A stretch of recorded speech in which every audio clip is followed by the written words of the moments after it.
Oke, assalamualaikum warahmatullahi wabarakatuh. Selamat siang dan salam sejahtera untuk kita semuanya. Bertemu lagi dengan saya Bang Baher Mansyah atau yang disapa dengan Bang Baher. Dan saya ucapkan selamat siang kepada teman-teman di seluruh Indonesia, terutama di Sambas, Kalimantan Barat. Kemudian Daeng, narasumber kita pada hari ini berasal dari kota Makassar ya. Kemudian beliau Iya, juga pernah tinggal di Jambi. Kemudian beliau juga sekarang menjadi tenaga ahli di Provinsi Sulawesi Tenggara. Jadi lengkap, Daeng ini menjelajah Indonesia di Dewan Perwakilan Daerah Republik Indonesia. Nah, Daeng gimana kabarnya? Sehat, Daeng? sehat alhamdulillah. Alhamdulillah ya, Tua. Daeng ya. Nah, ini teman-teman, sebelum saya atau kami mulai lebih jauh, maka saya akan perkenalkan lebih dahulu dan nanti beliau juga akan memperkenalkan diri. Daeng, atau disebut dengan Daeng Jamal Sarjana Hukum. Beliau adalah Ketua Forum Komunikasi Staf Ahli dan Administrasi DPD RI dan juga seorang advokat ya. Dan beliau, jadi kalau misalnya ada teman-teman ingin melakukan pelaporan atau ingin menangani kasus, silakan hubungi Daeng nanti. Dan kita pada siang hari ini akan membicarakan tema yang cukup privat sebenarnya, yaitu adalah ala Daeng menjaga silaturahmi di masa pandemi ya. Dan kita tahu bahwa Daeng di Fokus atau di DPD RI sangat dikenal oleh anggota DPD maupun oleh birokrasi, apalagi oleh teman-teman staf ahli dan staf administrasi. Nah, ini kita ingin tahu bagaimana sih Daeng menjalin atau melakukan komunikasi atau silaturahmi dengan teman-teman atau dengan anggota dewan, bahkan dengan para pejabat atau birokrasi di lingkungan DPD. Dan beliau juga ingin memberikan berbagi informasi bagaimana cara kita tetap sehat di masa pandemi namun tetap menjaga silaturahmi. Daeng, makna silaturahmi menurut Daeng sendiri apa, Daeng? Ya, baik Pak Baher ya. Panggilan akrab. Siap. Ya, selamat siang teman-teman semua yang telah bergabung. Eh, Makna silaturahmi itu sendiri merupakan menjalin hubungan. Istilahnya kalau Islam itu kita menjalin hubungan ukhuwah Islamiyah dan itu menguatkan persaudaraan kita dan juga merupakan perpanjangan umur. Allah pun menjamin atau memanjangkan umur bagi umatnya yang sering melakukan silaturahmi. Hanya memang di masa pandemi ini sesuai dengan kebijakan daripada pemerintah yang memperlakukan pengetatan, istilahnya itu PSBB ya, social distancing itu, dengan istilah yang bermacam-macam, PSBB longgar maupun yang ketat. Jadi mau sehingga secara kasat mata juga terlihat sepertinya ada upaya untuk memutus silaturahmi. Kalau menurut para pakar-pakar yang berbicara di media itu mengatakan bahwa ini semacam menghentikan keakraban anak bangsa. Padahal tidak ke situ juga maksudnya, karena untuk memutus mata rantai penyebaran COVID-19 itu ya tentu dengan dilakukannya adalah pembatasan sosial, termasuk pertemuan-pertemuan yang tidak bisa dilakukan di saat masa pandemi ini belum ada seperti itu. Seperti itu gitu. Oke, terima kasih ya. Jadi makna silaturahmi ini cukup dalam ya bagi seorang Daeng maupun teman-teman semuanya saya rasa. Nah, Daeng ini kan masa pandemi, tentu yang tadi Daeng bilang bahwa adanya social distancing, kemudian kalau di Indonesia ini ada istilahnya PSBB, itu membatasi kita untuk silaturahmi. Nah, bagaimana Daeng itu menjaga silaturahmi dengan teman-teman staf di DPD maupun dengan teman-teman advokat Daeng ataupun teman-teman di lingkungan Daeng sendiri. Bagaimana Daeng Ya, menjaga itu? Nah, baik, untuk tetap menjaga silaturahmi, menjaga tetap kebersamaan dan tetap menjaga hubungan pekerjaan, itu memang mau tidak mau kita juga harus menggunakan teknologi ya sekarang yang begitu banyak yang bisa kita peroleh. Bisa kita menggunakan ya, salah satunya grup chat, dan itu memang sebelum masa pandemi juga itu sudah kita jalankan. Kemudian bisa juga dengan menggunakan fasilitas video call seperti saat ini kita juga bisa melakukan Zoom ya, Zoom aplikasi Zoom meeting yang bisa meliput banyak orang untuk kita bisa saling bersilaturahmi, berkomunikasi maupun menyelesaikan pekerjaan kita secara daring. Bahkan dalam penegakan hukum sendiri itu pun pengadilan pun juga melaksanakan persidangan juga dengan cara daring. Jadi ada video conference, jadi terdakwa yang diajukan ke pengadilan juga tidak diajukan secara fisik ke depan majelis hakim, tapi tetap berada di rumah tahanan dan dilakukan video conference, dan disitulah terjadi komunikasi untuk menjalani persidangan. Nah, untuk teman-teman di kantor juga seperti itu, kita jalankan pertemuan-pertemuan pun kita lakukan dengan menggunakan fasilitas teknologi yang ada. Begitu, Pak Baher. Oke. Nah, Daeng, apakah tadi menggunakan teknologi Baik, biasa kan kita salaman, kemudian kita tos-tosan begitu. Nah, kan kayak seperti menggunakan apa Zoom, Google Meet dan lain sebagainya itu kan kita tidak bisa bertemu. Nah, menurut Daeng, apakah itu mengurangi makna dari silaturahmi atau mempengaruhi pekerjaan Daeng di DPD maupun di lingkungan advokat, Daeng? ya baik. Jadi memang sebenarnya sentuhan fisik itu kan merupakan hal yang sangat membuat, sebenarnya kalau mau meningkatkan semangat dan imun, memang itu sentuhan fisik yang sangat Sentuhan fisik ya. dibutuhkan. Ya, karena di dalam kehidupan rumah tangga juga kalau tanpa ada sentuhan fisik juga mungkin kita belum bisa memiliki keturunan. Istri hamil juga saya rasa juga itu akibat sentuhan fisik yang terjadi. Namun sentuhan fisik yang terjadi di luar konteks sepasang suami istri itu memang sangat diperlukan untuk menyemangati. Jadi apapun, terkadang apa yang kita pikirkan itu pada saat di video call itu kadang-kadang juga hilang. Kadang-kadang selesai dari video call baru kita muncul, aduh tadi kenapa saya nggak tanya ini, oh tadi sebenarnya permasalahannya seperti ini. Jadi apa istilahnya, kalau pertemuan non fisik itu terkadang juga menghilangkan daya ingat dan tidak memberikan kontribusi dalam hal untuk penyelesaian permasalahan seperti itu. Nggak ada Karena kalau kesan kali Daeng pertemuan ya. fisik itu memang, iya, kalau pertemuan fisik itu saya rasa itu memang itulah pertemuan yang sangat bagus sekali sebenarnya. Bahkan persoalan sesulit apapun bisa terselesaikan karena adanya pertemuan. Karena di situ di dalam pertemuan fisik itu ada tatapan mata. Tadi tatapan Baik, mata mantap itu ya. bisa menimbulkan orang yang tadinya memiliki sikap yang keras pun bisa luntur, bisa Iya, iya. lembut dengan tatapan mata yang terjadi seperti itu. Karena beda tatapan mata di kamera dengan tatapan mata secara langsung. Begitu Pak Bahar. Ini Daeng lebih paham soal sentuhan fisik dan tatapan mata ya. Nah, ini membuktikan juga jam terbang beliau ya di dalam melakukan silaturahmi atau negosiasi dengan apa lingkungan pekerjaan maupun di lingkungan masyarakat saya kira. Nah, Daeng, ini kan di masa pandemi ya. Nah, kita tahu bahwa masyarakat semuanya dibatasi dan ingin sekali kita bertemu dan apa Zoom meeting kali ini juga hadir karena adanya PSBB atau di masa pandemi. Nah, adakah tips atau apa strategi atau apa ya namanya uh, untuk menghindari COVID-19 ini, Daeng?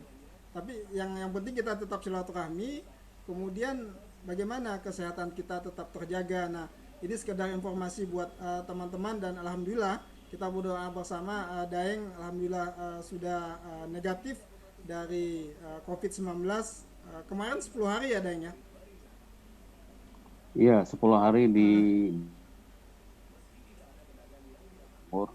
Kemudian Mm-mm. setelah hasil pemeriksaan darah dan ronsen Mm-mm. dinyatakan dokter mengizinkan pulang, lanjut isolasi mandiri di rumah selama 7 hari. Alhamdulillah.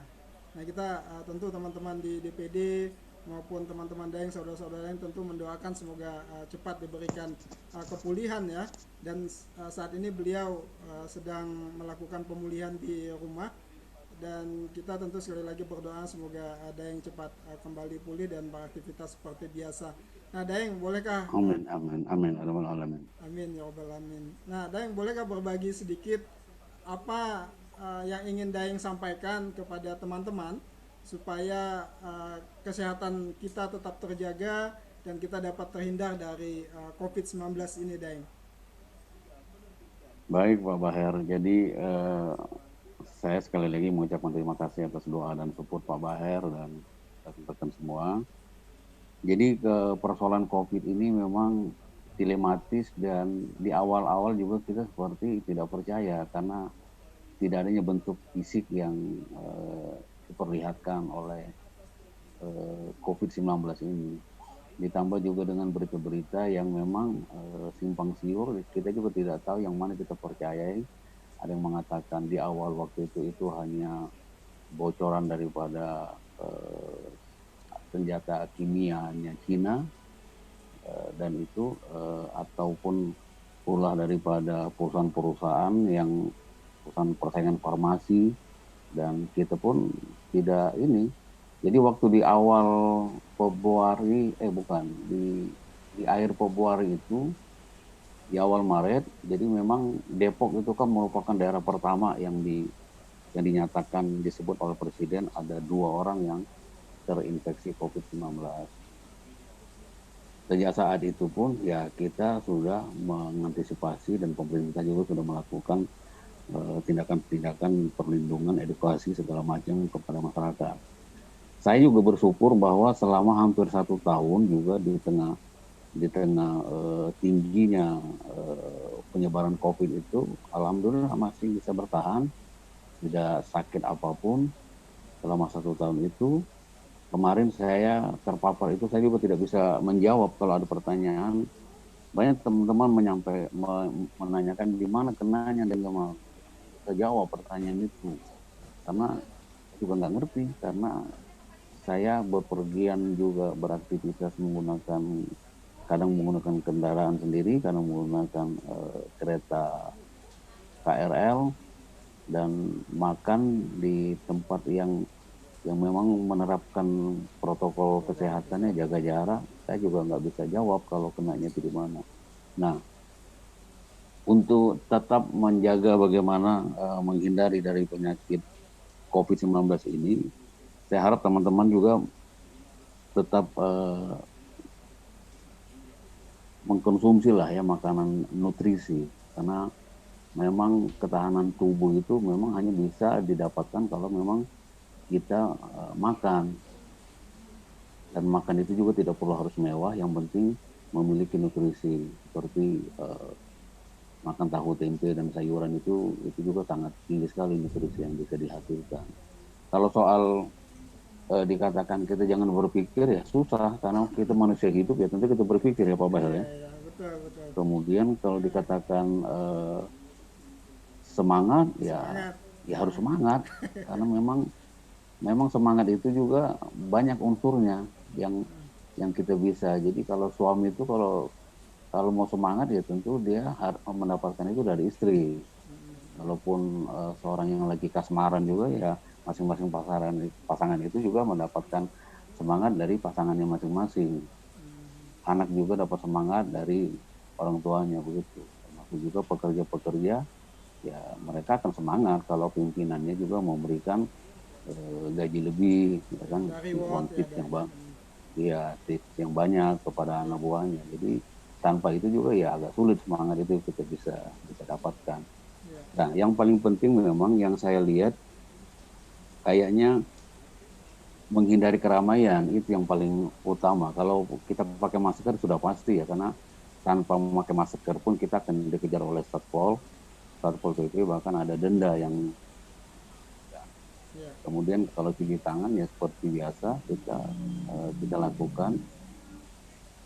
Dan menjaga jarak juga itu sudah pasti, karena pada saat kita berdekatan juga itu tentu orang yang kita dekatin itu pun akan menjauh.